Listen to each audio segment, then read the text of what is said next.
Hello, bienvenue à toi sur cette nouvelle vidéo YouTube. Je suis désolée, j'ai eu un problème de son. Vu que j'écoutais la musique en même temps, je peux pas publier avec le son original sur YouTube. Du coup, on part sur une petite vidéo voix off.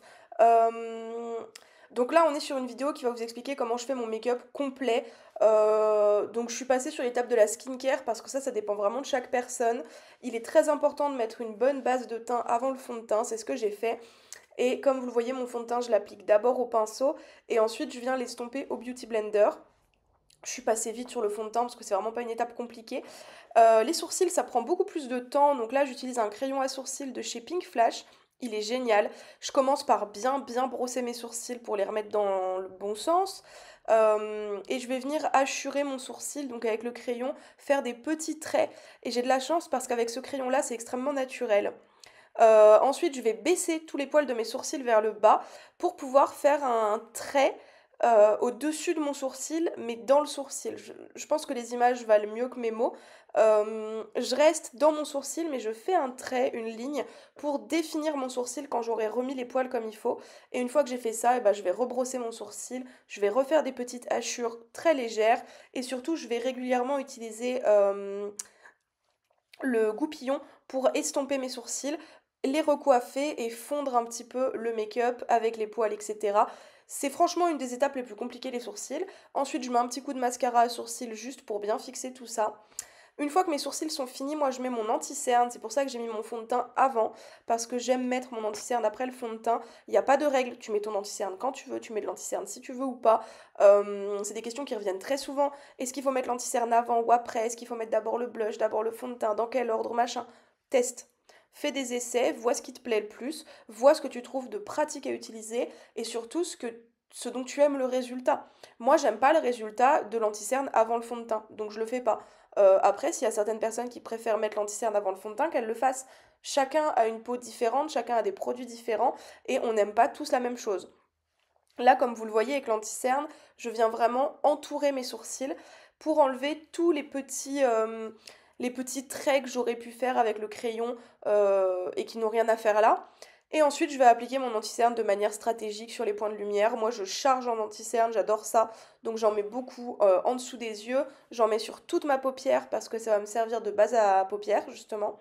Je mets pas de base à paupières quand je fais des make-up. Par contre, j'aime avoir les paupières unifiées parce que j'ai quand même pas mal de petites ridules et de petites veines, enfin surtout des petites veines, en fait, des petits vaisseaux sanguins visibles sur les paupières. Donc, l'anti-cerne va venir camoufler ça et me donner une paupière qui est plus unifiée. J'en mets sur le menton, sur le nez, etc. J'estompe tout au Beauty Blender.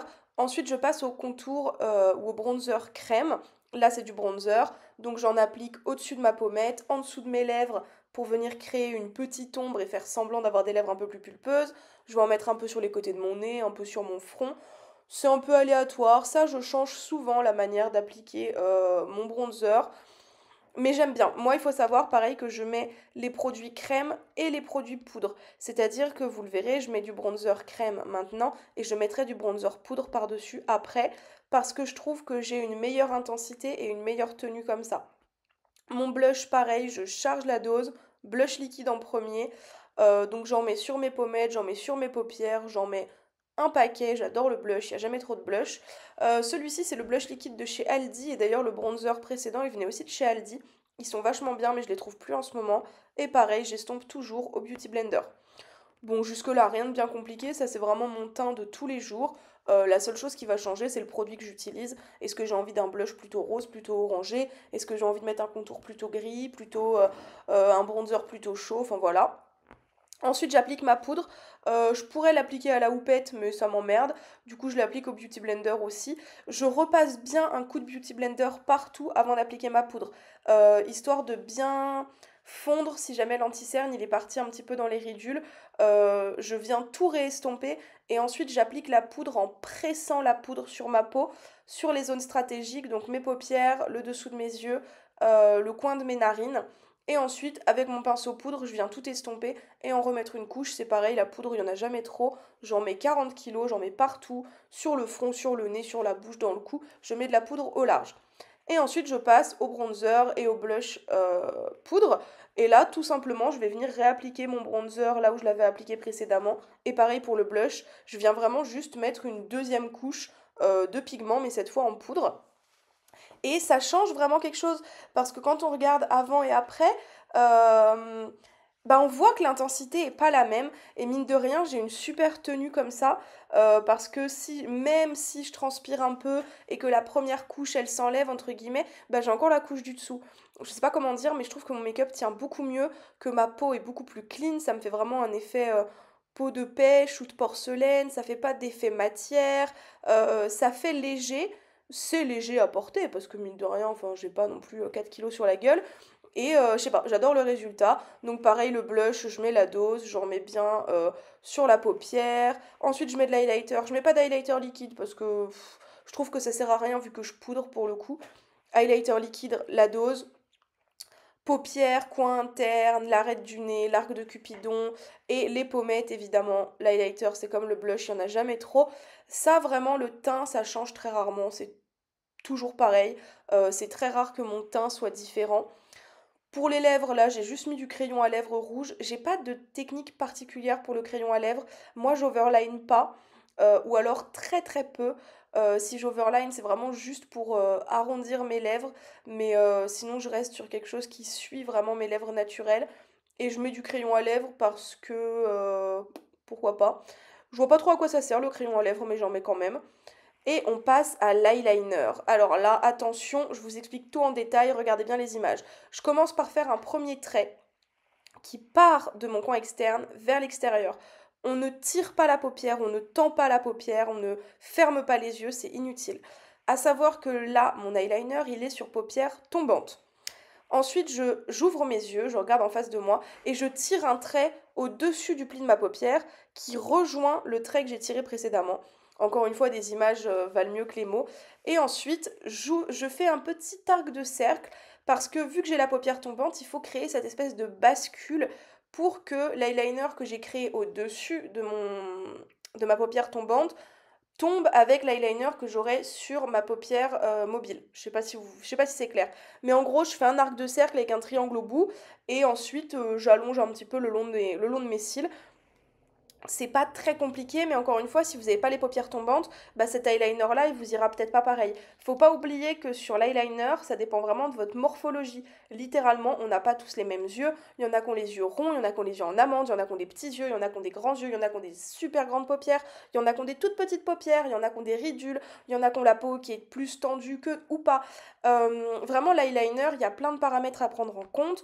Moi, je ne peux plus, avec mes paupières tombantes, faire un tout petit liner tout fin, tout mignon. Donc je ne le fais pas parce que ça ressemble à rien.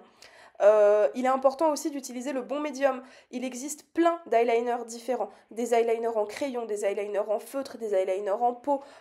Il existe énormément d'eyeliners différents. Si vraiment tu n'y arrives pas avec ton eyeliner, essaye-en un autre. Peut-être que c'est juste le format qui ne te convient pas. Moi, par exemple, je suis incapable de faire mon trait de liner avec un eyeliner feutre. Petit tips, crayon noir en muqueuse supérieure, ça vient vraiment assombrir le ras de cils et fondre l'eyeliner au mascara en fait. Ça rajoute un petit peu de profondeur, c'est pas grand chose, mais je trouve que ça change tout. Et en dernier, j'ajoute du mascara. Je vais pas vous faire un tuto mascara, c'est pas très compliqué à appliquer. Et c'est tout. Je regarde en bas et puis bah, je brosse mes cils et voilà. J'ouvre grand les yeux, j'ouvre grand la bouche parce qu'ouvrir la bouche, ça permet d'éviter de cligner des paupières. Et je crois que c'est tout. J'espère que cette vidéo vous aura plu. J'ai réussi à bien la réduire quand même parce que de base elle faisait 45 minutes. Si t'as des questions, n'hésite pas à me les poser en commentaire. N'hésite pas à t'abonner si tu veux me soutenir évidemment, à liker cette vidéo, à commenter, à partager, etc. etc. J'espère que ça vous sera utile. J'ai fait du coup un tuto global de tout ce que je fais en make-up. Ça c'est vraiment mon make-up de tous les jours, mon make-up le plus basique. J'espère que ça vous aura aidé. Si vraiment vous avez besoin de tutos plus détaillés, n'hésitez pas à me le dire en commentaire. Je referai d'autres vidéos. Et je crois que c'est tout. Je crois que j'ai tout dit. Je crois que j'ai tout montré. J'ai essayé de faire assez vite parce que sur les sondages, vous m'aviez dit que vous vouliez pas une vidéo trop longue. Donc j'ai essayé de pas dépasser les 15 minutes comme vous me l'aviez demandé. Et puis voilà, je crois que c'est tout. Je suis très contente de mon make-up. En vrai, d'habitude, quand je fais des tutos, je me foire. Et là, mon make-up est plutôt sympa. C'est tout. Bon, le mascara, c'est long, hein. On va quand même, on va quand même rester jusqu'à la fin, mais le mascara, c'est long. parce que faut prendre son temps quand même. Moi, je suis pas de la team à mettre plusieurs couches. Moi, je mets qu'une seule couche de mascara. J'aime pas mettre plein de couches de mascara et par contre, je mets du mascara en ras de cils inférieur. Il y en a plein qui le font pas, mais moi, je le mets. Et je ne mets pas de spray fixateur parce que je trouve que ça sert à rien et que j'en ai pas. Donc voilà. Je ne mets pas de spray fixateur, tout se joue avec ma base et les produits que j'utilise. J'utilise pas du tout des produits chers et voilà, le résultat est là.